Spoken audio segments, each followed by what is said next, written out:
Hi hello welcome to my channel. ഇന്നത്തെ എൻ്റെ video എന്ന് പറയുന്നത് എൻ്റെ ഒരു യാത്രയുടെയാണ്. ഞാൻ ട്രിവാൻഡ്രത്ത് നിന്ന് ബാംഗ്ലൂർ വഴി ഡൽഹിക്ക് പോയിട്ടുള്ള ഒരു യാത്രയെക്കുറിച്ചാണ്. അതും ഞാൻ ഒറ്റയ്ക്ക്. ഡൽഹിയിൽ എൻ്റെ സിസ്റ്ററുണ്ട്. അപ്പോൾ എനിക്ക് യാത്ര ഒറ്റയ്ക്ക് ആദ്യമായിട്ടാണ് ഞാൻ പോകുന്നത്. എപ്പോഴും ഞാൻ ഫാമിലി ആയിട്ടേ പോയിട്ടുള്ളൂ. പക്ഷേ ഈ യാത്ര നല്ല സൂപ്പറായിട്ട് എനിക്ക് തോന്നി. ട്രിവാൻഡ്രത്തു നിന്ന് ബാംഗ്ലൂർക്ക് ഒരു ലേ ഓവർ ഉണ്ടായിരുന്നു.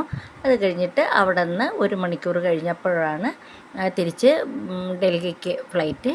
അത് കൃത്യം 7:30 തന്നെ ഡൽഹിയിലെത്തി. എനിക്ക് യാതൊരു തരത്തിലുള്ള ബുദ്ധിമുട്ടും ഉണ്ടായിട്ടില്ല.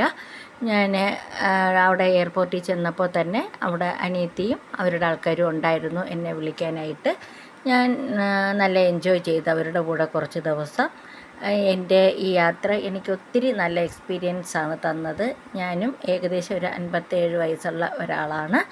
അപ്പോൾ ഇങ്ങനെ നമുക്കും പറ്റുമെന്ന്, തനിച്ചുള്ള യാത്ര നമ്മുടെ ഈ പ്രായത്തിലും പറ്റുമെന്ന് തെളിയിച്ചിട്ടുള്ളൊരു യാത്ര കൂടിയായിരുന്നു.